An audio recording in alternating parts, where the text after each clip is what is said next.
इष्टदेव परम कृपालु भगवान श्री स्वामीनारायण संप्रदाय का सर्वोच्च तीर्थ धाम वड़ताल धाम, जिसमें श्री लक्ष्मी नारायण देव, श्री राधा कृष्ण देव, हरिकृष्ण महाराज विराजमान हैं। आज उनके सानिध्य में राष्ट्रीय स्वयंसेवक संघ के सरसंघ संचालक परमादरणीय श्रद्धेय प्रबुद्ध ऐसे श्री मोहन भागवत जी आज पधारे हैं और उनके साथ आप सभी लोगों का एक संवाद का एक दिव्य प्रसंग। तो इस प्रसंग में उपस्थित सभी आदरणीय संत वृंद, खास करके राजकीय, सामाजिक, न्याय क्षेत्र और विविध क्षेत्रों से पधारे हुए आप सभी भगवत प्रेमी भक्तजन, आज सबसे पहले मैं भागवत जी का बहुत ही हृदय से वड़ताल श्री लक्ष्मी नारायण देव गद्दी की ओर से भव्य और दिव्य उनका स्वागत करता हूँ। मुझे याद है आज से कुछ वर्ष पूर्व वे यहाँ पधारे थे, उनको भी ये याद था कि मैं वड़ताल से पहले भी आए थे। लेकिन मुझे खुशी इस बात की है कि जब आरएसएस के 100 वर्ष पूरे हो रहे हैं, उसके उपलक्ष्य में ये पधारे हैं। इस उपलक्ष्य में पूरे भारतवर्ष में वो प्रवास कर रहे हैं और जो मूल हेतु है आरएसएस का, राष्ट्रीय स्वयंसेवक संघ का, जिसके बारे में उन्होंने हमको एक विस्तार से समझाने के प्रयास किया है, तो इस उपलक्ष्य में आए हैं। और संजोग है कि वड़ताल लक्ष्मी नारायण देव गद्दी, जिसमें भगवान श्री स्वामीनारायण ने लक्ष्मी नारायण देव की स्थापना की, उसको भी 200 वर्ष पूरे हुए। और इस वर्ष सर्वजीव के हित के लिए जो शिक्षा पत्री का लेखन कार्य वड़ताल में रह के भगवान ने किया है, उसको भी 200 वर्ष पूरे हुए हैं। तो ये एक संजोग है। और उन्होंने अभी जिस चीज़ पे प्रकाश किया है, खास तौर पे ये सभी के लिए बहुत समझने वाली बात है। अभी शैलेश जी ने भी सवाल किया, हमारे बड़वन जी ने भी सवाल किया। तो जिस मन बुद्धि चित्त अहंकार की बात हो रही है यहाँ पे, ये हमारे 4 अंतःकरण है। हमारी सारी समस्या इसी में जुट जाती है। मन चंचल है, मन संकल्प करता है, बुद्धि मना करती है कि हमारे योग्य है कि नहीं।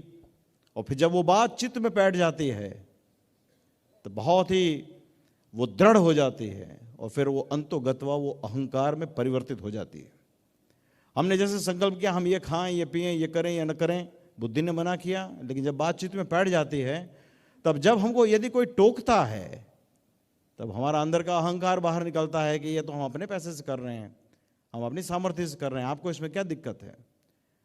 तो इसीलिए हमारे ऋषि मुनि, भगवान, संत वृंद, इन सबका यही प्रयास रहा हमेशा कि हम भगवान की भक्ति करें, हम अपने स्वधर्म में रहें, हम बहुत ही डाउन टू अर्थ रहें, माता पिता की सेवा करें। यदि हमारे में कोई शक्ति, सामर्थ्य, धन का योग है तो ईश्वर की दिया हुआ है, उसका हम सदाचार के रूप में उसका वो करें, उपयोग करें। रोगी मनुष्य की सेवा करें, माता पिता की सेवा करें, गुरुजनों की सेवा करें। इस सेवा भाव से हमारे अंदर का जो अहंकार है वो धीरे धीरे वो कम होता है। तो यही मूल बात है जो लगभग सभी धर्म के, सभी शास्त्रों के अंदर ये बात है। तो हमें बहुत खुशी है, आज भागवत जी ने हम सभी लोगों को बहुत ही अच्छा एक लाभ दिया है। वे विशेष रूप से यहाँ पधारे हैं। उन्होंने हमारे यहाँ अक्षरधाम का जो निर्माण हो रहा है उसका भी निरीक्षण किया, लक्ष्मी नारायण देव के दर्शन किए, भगवान स्वामीनारायण ने जहाँ शिक्षा पत्री लिखी उसके भी दर्शन किए, हमारे साथ बैठे, बहुत सारी बातें हुई। वक्त कम है, उनको बहुत सारी जगह पे जाना है, बहुत सारे लोगों को लाभ देना है। तो हम भगवान के चरणों में यही प्रार्थना करते हैं। हमारे भगवान स्वामीनारायण की कृपा से सदगुरु गोपालानंद स्वामी ने जो कष्टभंजन देव की स्थापना की, उनका खास तौर पे हमने उनके हाथ में नाड़ा बांधा और कहा, भगवान से प्रार्थना की। उन्होंने खुद कहा कि हनुमान जी महाराज सब तरीके से हमको बल बुद्धि प्रदान करें और हमारी सुरक्षा करें। ऐसे ही हम उनके चरणों में प्रार्थना करते हैं। पुनः आप सभी लोगों का बहुत बहुत स्वागत है।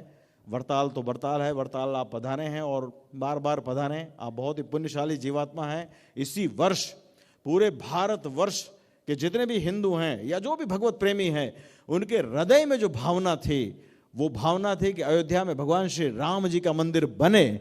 और वो संघ के प्रयासों से और आप सभी लोगों की मेहनत से इसी 2 वर्ष पूर्व भगवान श्री राम का मंदिर बना। उसके आप खूब भाग्यशाली बने हैं। इसलिए आपको बहुत सारी हमारी शुभकामनाएं हैं। बहुत सारी बातें कहनी है लेकिन समय कम है।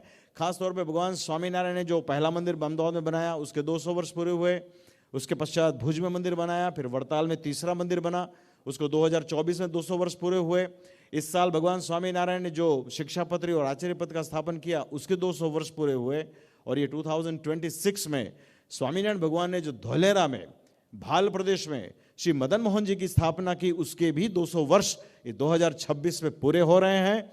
तो हमारे संप्रदाय के सभी गणमान्य संत लोगों ने ये निर्णय किया है कि बहुत ही बड़े पैमाने पे एक महामहोत्सव धौलेरा में किया जाए। धौलेरा आजकल गुजरात के अंदर सबसे सर्वाधिक प्रोग्रेसिव के रूप में एक हो रहा है, सर का वहाँ पे बहुत बड़ा आयोजन हो रहा है। तो दिसंबर 2026 तारीख 23 दिसंबर से 31 दिसंबर के दौरान बड़े बड़े पैमाने पे मदन मोहन जी महाराज का उत्सव होगा। हमारे संप्रदाय का एक मूलभूत सिद्धांत है, हम जो भी उत्सव करते हैं वो भगवान को संबोधित करते हैं, जो भी कथा वार्ताएं होती हैं वो परमेश्वर की होती हैं। तो मैं आपसे ये आग्रह रखूँगा और ये गुजारिश करूँगा कि श्री मदन मोहन जी महाराज के द्विशताब्दी महोत्सव के उपलक्ष्य में अपना कीमती थोड़ा समय निकाल कर आप धौलेरा भी पधारें। तो अंत में भगवान सबकी रक्षा करें, सबको हमें अच्छे भगवान हमें हमेशा अच्छे कार्य करने की प्रेरणा दे, यही हमारा मूल लक्ष्य होना चाहिए। मानव जीवन का मूल लक्ष्य ही यही है। और स्वामीनारायण भगवान ने शिक्षा पत्र में कूट कूट के इस बात को लिखा है, और वचनामृत जो भगवान ने कहे हैं उसमें ये बात खास तौर पे कही है कि इस जीव को सबसे ज्यादा दिक्कत यदि किसी चीज से है वो है अहंकार। अहंकार सभी विनाश का मूल होता है। तो हमें जहाँ तक हो सके जो भक्त लोग हैं वो भक्त के भी भक्त, दास के भी दास होकर सत्संग में कार्य करें। अगर हम ऐसा करेंगे तो हमारे ऊपर काल कर्म के माया का भी हुक्म नहीं रहेगा, और हम एक ऐसा समाज, एक ऐसा श्रेष्ठ समाज तैयार करेंगे जो मूल लक्ष्य है संघ का। तो यही मेरी भगवान से प्रार्थना है। और स्वामीनारायण संप्रदाय वड़ताल देश सदैव संघ के साथ, संघ के विचारों के साथ और सनातन धर्म के साथ सदैव सर्व प्रकार से आपके साथ है, ऐसा मैं आपको वचन देता हूं। भगवान आप सबका खूब मंगल करे, आपकी यात्रा खूब मंगलमय हो, ऐसी भगवान के चरण में प्रार्थना के साथ आप सभी को हमारा भाव से जय स्वामीनारायण।